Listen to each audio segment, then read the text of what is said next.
So on that note, I want to turn it over to Jo Sullivan. She's our executive director out of Houston. Um, Jo has been working on this project for a while and has just some amazing info to share with us. And so I want to echo what Chris said. As you're listening to this, think about how the work that you do in the warehouse directly impacts these people that Jo is going to be talking about.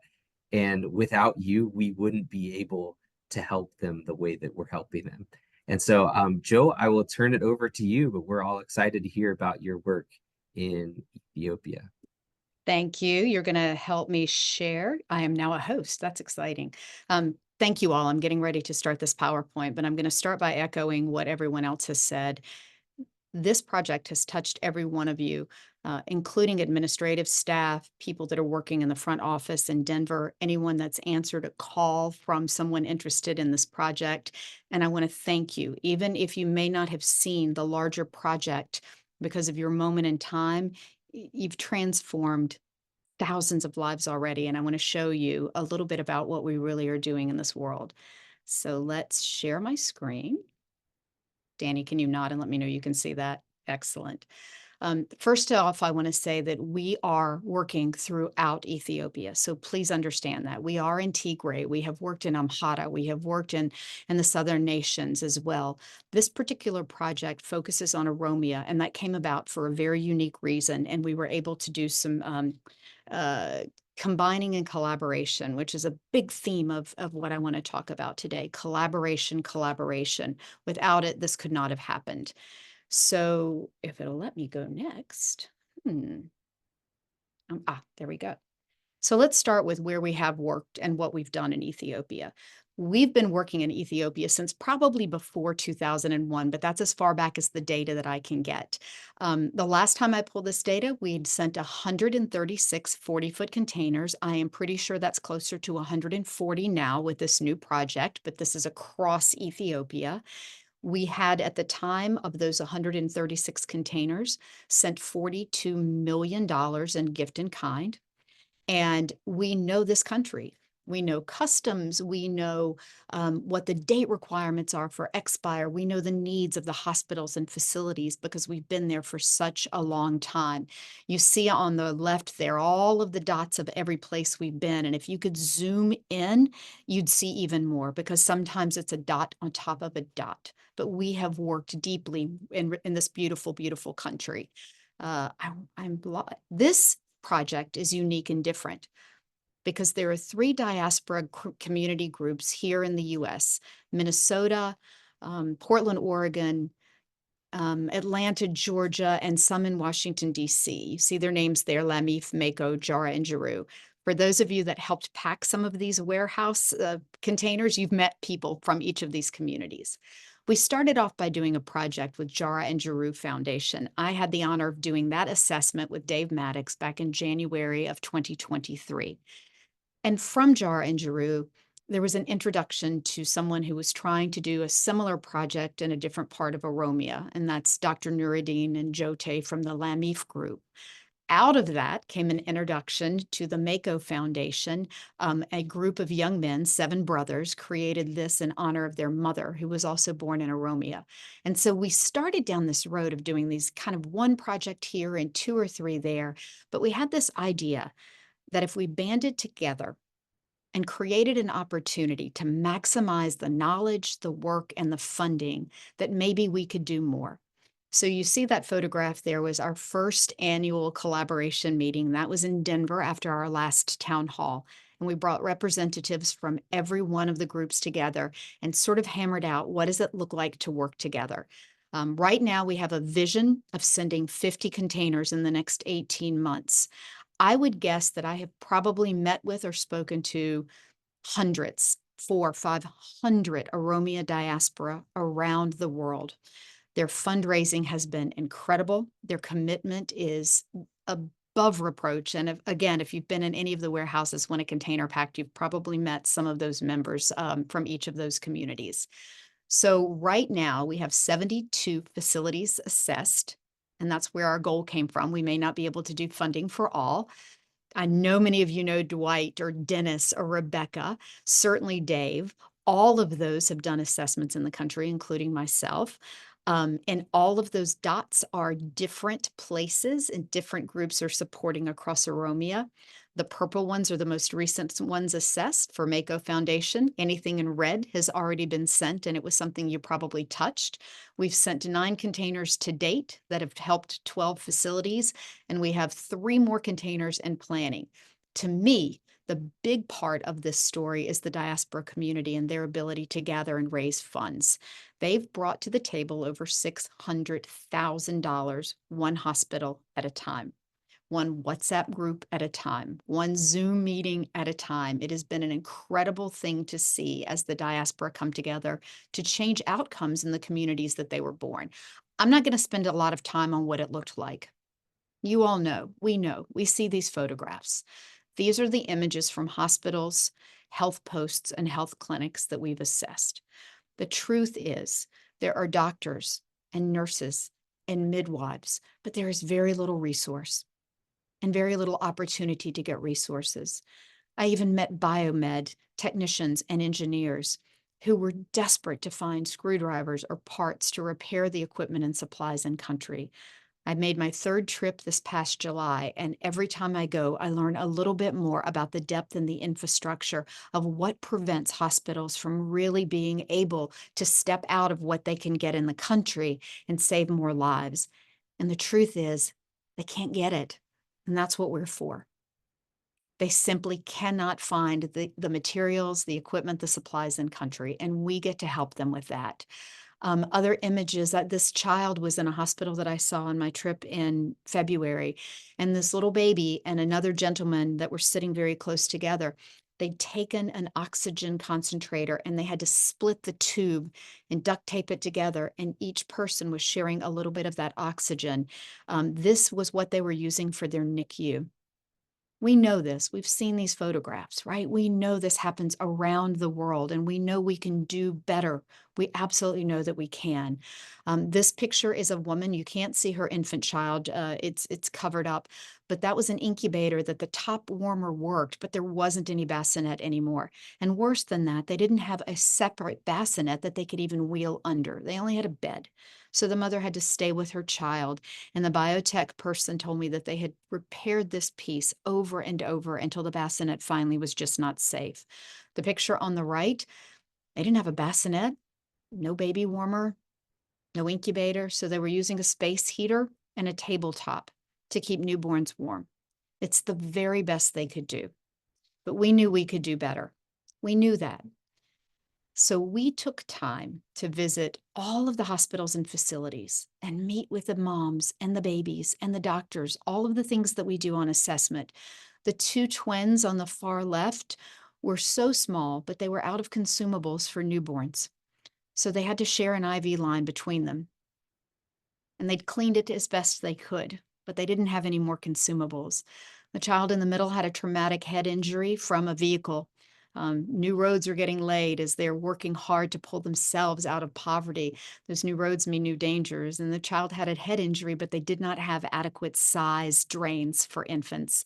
And the little guy on the right, you can see his mask. It's too big. He needed oxygen, and they did the best they could with what they had. And that's the one thing I'll say about Ethiopians. They are resilient, and they are happy, and they are full of joy and hope, and they will not stop trying for their people. Ever. They simply don't stop. You could see that in events like this. This was from my trip in July, and about 2,000 people showed up in one of the remotest areas I have ever traveled to. I can't even express the roads and the conditions of the roads. All of these people walked 5, 10 kilometers just to say thank you. They thanked us for coming out. They thanked us for being willing to see their suffering and to see their needs. We hadn't done anything yet. Talk about a sense of responsibility now, right? We had done nothing but show up and told them we would do our very best to try. And they were so incredibly grateful for that they came out and sat with us in the sun for hours as speeches were made and questions were asked and opportunities for handshakes and hugs were given. Everywhere I looked, there were smiles, everywhere. And all three of my trips, the women love to be able to dress you up. I've got more Ethiopian clothes than I do American clothes now. I have 3 Ethiopian names that were gifted to me in naming ceremonies. Families, I probably have more pictures on Ethiopian TikTok and Instagram pages than I ever want to know. I have more Ethiopian friends on Facebook than I do American friends. There is a hope and a sense of work ethic and a sense of trying and a sense of great need that moved me deeply. And as we brought the 3 groups together, we were able to really look at that entire region and see the needs that are unique to sections of the Oromia region, but also see solutions for those needs because we were looking at it systemically. So even in the darkest of hours, even when babies don't have consumables so they can start IVs, or the mask sizes aren't right, there is absolute beauty in Ethiopia, and there is joy, and there is hope. But most importantly, there's you. So we have packed containers in Denver, Mid-Atlantic, Houston, Phoenix, Nashville, Chicago, and there is no doubt in my mind Kansas City will be up soon. I want you to remember this picture from the Mid-Atlantic with the heart. Just remember that. I'll come back to it. But what we packed is incredibly important, but how it's used is even more important. So let's take a look at that. The first trip that Dave and I did in January of 2023, this was the NICU, the birthing suite. This was it. This is what you got. When the baby was born, this was the table. That was the only scale they had. One was working, one was sort of working. If a baby was over a certain number of pounds, they used one scale, and under, they used another. Really didn't have surgical equipment at all. They mixed and matched pieces if they needed to do anything other than birthing for C-sections. They didn't even have, decent scalpels and rib spreaders or other instruments used, so they had to send them out. And this was one of the birthing tables, and that birthing table was used pretty regularly because this facility did over 300 births a month. It's a lot.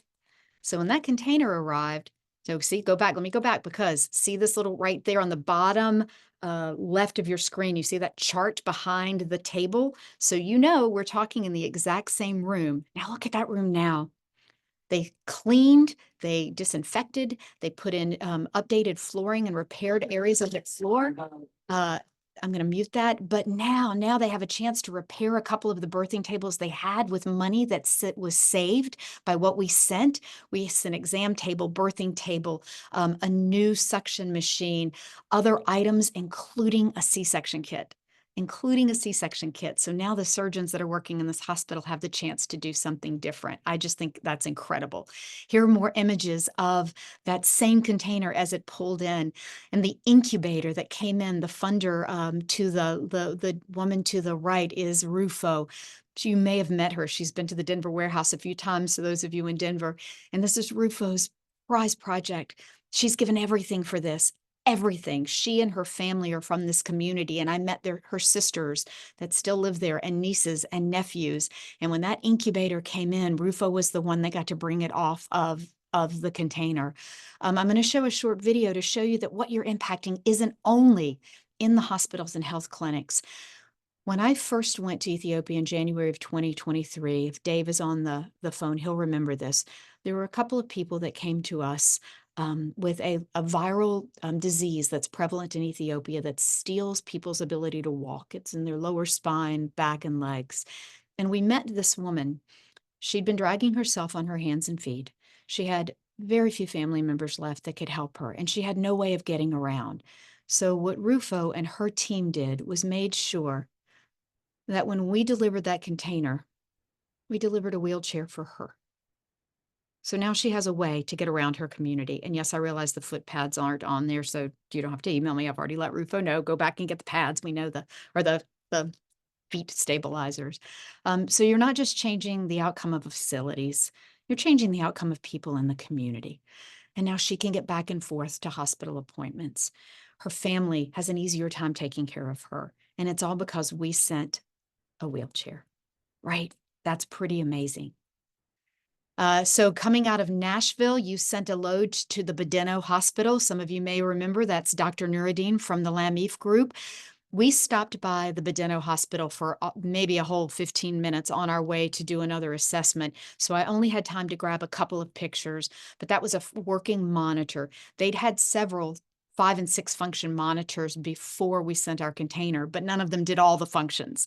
Maybe the 5 function monitor did one thing and the 6 function monitor did two. So they would run around their facilities with monitors and plug it in depending on what they needed. They did not have a single stretcher. We sent the Stryker stretcher on their behalf. This facility has a lot of trauma, so they're now able to move people between buildings. And Dr. Nuruddin went up to the Nashville location to see it packed. This was Haramaya General Hospital.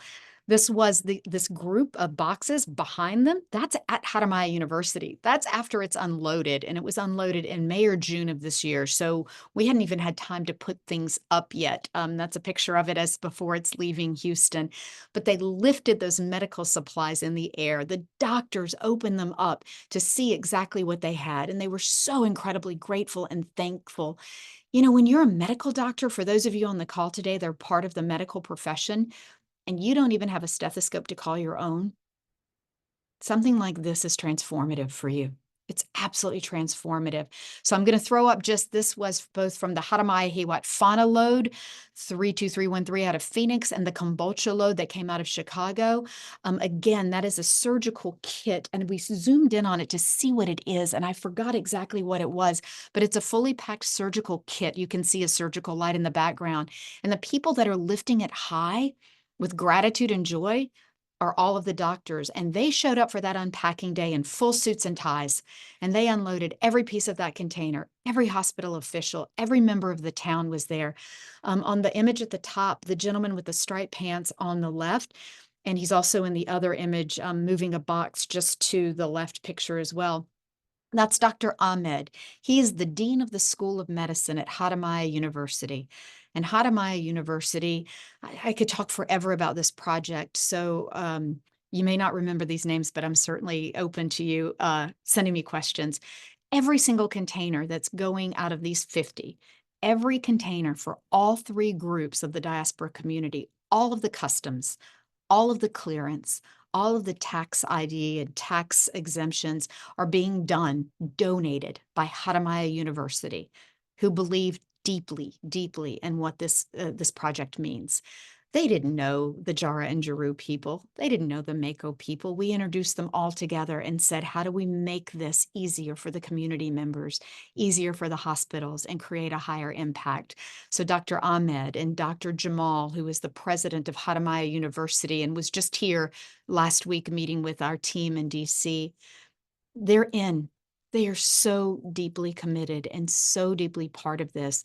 They're also sending out biomedical technicians from Haramaya University to every facility we assess to help figure out what can be fixed that maybe those biomed technicians or engineers didn't have parts for or didn't have skill set. So when I look at these pictures, what I see is deep collaboration. What I see is a deep, abiding passion for changing outcomes in villages that most people have forgotten about. Even those that leave the country and find lives outside in Canada, the US, Germany, Australia, the Netherlands, and those are all places I'm working with Ethiopia diaspora. They're coming together in a way that builds collaboration, that builds trust, and it builds an opportunity to save a life. I'm going to try hard. Let's see if I can do this. If it doesn't work out, it's going to be okay. Can you see now? Oh no, let's go back to. Are you able to see that video, Danny? Okay, so I'm going to scroll quickly through here because it's all in Oromia and Oromo, so you wouldn't be able to understand it. But there is such gratitude for what we've done. One of the volunteers there in Ethiopia tried to help make us a video that shares all of the hospitals, but more importantly, what they've done is interviewed doctors. That's Dr. Ahmed again. They've interviewed doctors. They've revisited the hospitals. They've talked to patients who were there in the early days, right as our containers were delivered. That's one of our partners, Dr. Nuruddin from Atlanta. You're hearing from the medical professionals. That doctor is telling you that he has a stethoscope today and he didn't the day before. There's another doctor that's sharing that they were unable to do surgery on children because they didn't have small enough intubation tubes, and now they do. And now they do. So what happened to the children for all that time when they didn't have the right size tube? Where'd those kids go, right? So we are able to transform lives. We are able to change outcomes. We are able to give doctors dignity. And now in this case, we're able to give an entire community, an entire region. I love this one. This is really funny. He's very cute. He's like, okay, so this is how this works. Let me get to the start of this one. We're able to give this entire region a sense of hope, a sense of future. We're able to give them a little bit of break in their budgets. If we can't send it because we simply don't have it and we can't get it, which is also, I'll talk about Janet and her work in a minute. But if there's a reason that we can't, what we are able to do is provide them budget savings and provide them access to maybe get it somewhere else. We are not the only solution for these facilities. We know we're not. Some of these facilities have hundreds of beds, and a 40-foot container may not solve every problem, but it solves a whole heck of a lot. And it sure is one big part of the solution. So I wanted you to see a little of this video. I couldn't even begin to express in the LAMIF's Facebook, everything they do is Project C.U.R.E. Every hospital that gets sent, every load that goes out, every opportunity they have to talk about us and the work that we do and the assessment trips that we've done, they do. We have huge fans. We have absolute huge fans in this group. Okay, so let me get back to my PowerPoint because I have a couple of more slides that I want to show you, and then I will be done. I didn't want to talk all day. For me, the next slide says it all. Remember when I told you to remember the picture out of the Mid-Atlantic with the heart? Remember that? Okay, now's your chance.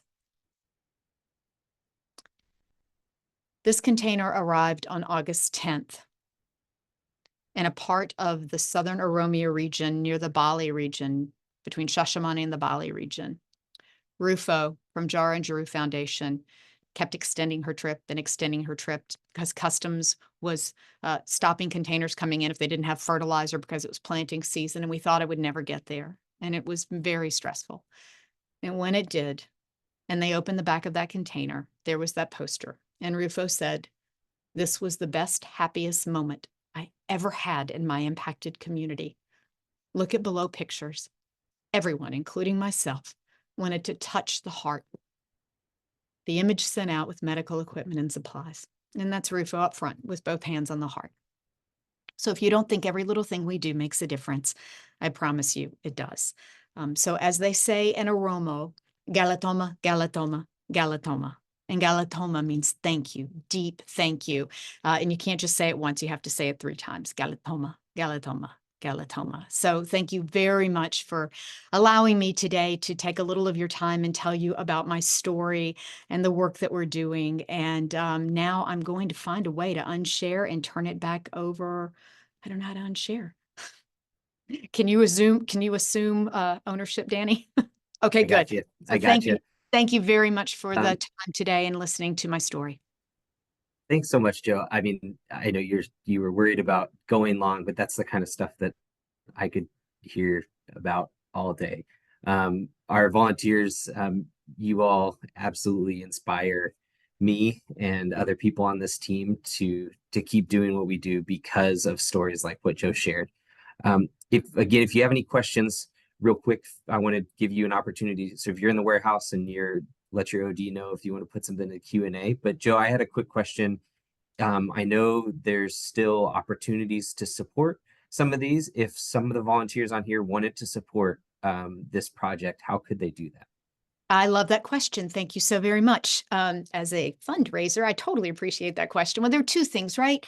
Janet has really worked hard to develop a procurement strategy because 50 containers in a region means we have the chance to think strategically. We really have the chance to see what health posts refer up to what health centers, to what hospitals. And so maybe, just maybe, an x-ray in one place makes a lot more difference than in another. So she's created a brochure called Project Oromia, and it has all of the details. So for those of you that are on procurement teams or part of the procurement world, please, absolutely, please reach out to Janet and ask what's needed.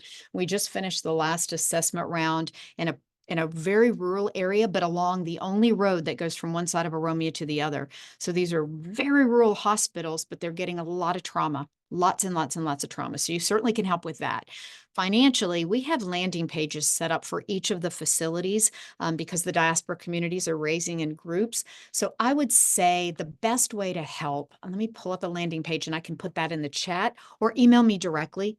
I can tell you about some of the hospitals that are still fundraising. There are some that don't have as large of a diaspora community as others, and they're really struggling.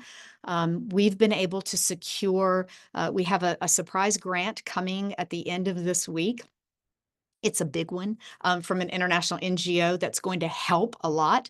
But then we've been able to secure about 35 or 40,000 in individual grants. There are 3 containers right now that are within $4,000 of reaching their goal. So if anybody out there, anybody wants to create a small group and really help close those containers, email me, call me, and let me tell you the stories because I've been to all 4 facilities and I can help you pick which one. So I guess, Danny, the easiest thing for short term is to reach out to me.